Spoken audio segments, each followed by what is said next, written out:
আমাদের রাষ্ট্র সংস্কারের প্রথম ধাপ বলে আমরা মনে করি। বাংলাদেশের রাজনীতির ইতিহাসে বাংলাদেশের নির্বাচনের ইতিহাসে অনেক ইশতেহার দেখে থাকি। একটা কমন বিষয় আমরা দেখি যে কিছু কিছু ক্ষেত্রে একটা বেঞ্চমার্ক স্টাবলিশ হয়ে গেছে যে আমাদেরকে শিক্ষায়, স্বাস্থ্যে জিডিপির 5% বরাদ্দের কথা বলতেই হবে। সেটা যতটুকু বাস্তব হোক কিংবা না হোক, আমরা সেটা ভেঙে বেরিয়ে আসতে চেয়েছি। তাই আমাদের রাষ্ট্র সংস্কারের প্রথম ধাপ বলে আমরা মনে করি। দীর্ঘদিনের দলীয়করণ, ক্ষমতার কেন্দ্রীকরণ ও বিচারহীনতা রাষ্ট্রীয় প্রতিষ্ঠানকে দুর্বল করেছে। এর ফলে নাগরিক অধিকার সংকুচিত হয়েছে এবং শাসন ব্যবস্থায় জবাবদিহিতা ভেঙে পড়েছে, যার পরিণতি ছিল একটি ফ্যাসিবাদী কাঠামোর উত্থান। প্রিয় উপস্থিতি, জুলাই গণঅভ্যুত্থানের পর গণতান্ত্রিক রূপান্তরের ম্যান্ডেট জনগণের আকাঙ্ক্ষা এবং গণঅভ্যুত্থান ছিল জনগণের স্পষ্ট বার্তা রাষ্ট্রকে আগের কাঠামোতে চালানোর বিপক্ষে। এবং যুক্তরাষ্ট্রের 1 নম্বর জিম চেইন গোল্ড জিম এখন আবারও বাংলাদেশে বসুন্ধরা আবাসিক এলাকা ও বসুন্ধরা সিটি শপিং মলে একটি নতুন গণতান্ত্রিক রূপান্তরের মাধ্যমে রাষ্ট্রের পুনর্গঠন এবং পুনর্বিন্যাস।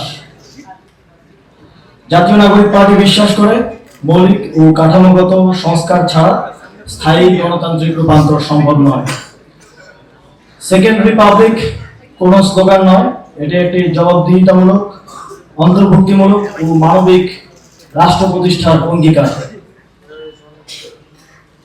সংগ্রামী উপস্থিতি, আমরা বাংলাদেশের রাজনীতির ইতিহাসে বাংলাদেশের নির্বাচনের ইতিহাসে অনেক ইশতেহার দেখে থাকি।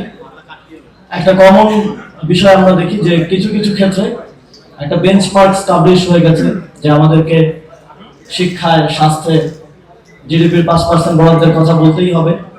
সেটা যতটুকু বাস্তব হোক কিংবা না হোক, আমরা সেটা ভেঙে বেরিয়ে আসতে চেয়েছি।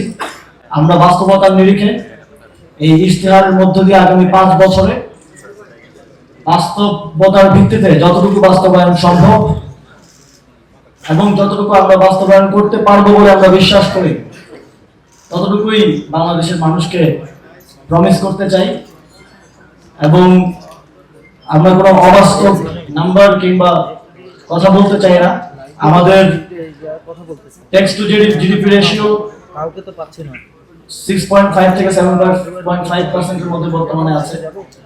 আমরা যদি এখন কমিট করি যে আগামী 5 বছরের মধ্যে আমরা শিক্ষা এবং স্বাস্থ্যে 5% ইচ করে বাস্তবায়ন করব, তাহলে সেটা অনেকটা অলিক শোনাবে এবং আমরাও বাংলাদেশে চলমান যে রাজনৈতিক প্র্যাকটিস, কথা দিয়ে কথা না রাখতে পারার যে ইশতেহার দিয়ে সেটা বাস্তবায়ন না করতে পারার যে প্র্যাকটিস, তার মধ্যে ঢুকে যাব। আমরা সেটা চাই না।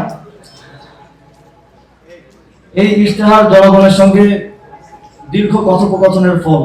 আপনারা জানেন, জুলাই পদযাত্রা থেকে শুরু করে আমরা দেশের পথে প্রান্তরে গিয়েছি, আমরা মানুষের কথা শুনেছি, মানুষ আমাদেরকে তাদের বক্তব্যগুলো দিয়েছেন, তাদের দাবিগুলো জানিয়েছেন। আমরা সমাজের বিভিন্ন কমিউনিটির সাথে বসেছি, তাদের কথা শুনেছি, বিভিন্ন পেশাজীবী গোষ্ঠীর সাথে বসেছি, শ্রমিকদের নেতৃত্বের সাথে বসেছি। সকলের কথার ভিত্তিতে এই ইশতেহার তৈরি হয়েছে। 12টি অধ্যায়ের 36 দফার অগ্রাধিকার বাস্তবতা বিবেচনায় নিয়ে নির্ধারিত হয়েছে। এনসিপি এবং এনসিপি সাথে যে 11 দলীয় ঐক্য, সেই ঐক্য ক্ষমতায় গেলে আইন, নীতি ও প্রশাসনিক সংস্কারের মাধ্যমে এই অঙ্গীকার বাস্তবায়নে আমরা দায়িত্বশীল ভূমিকা পালন করব। আপনাদের সকলকে আজকে আবার উপস্থিত হওয়ার জন্য ধন্যবাদ জানিয়ে আমার বক্তব্য শেষ করছি। আসসালামু আলাইকুম।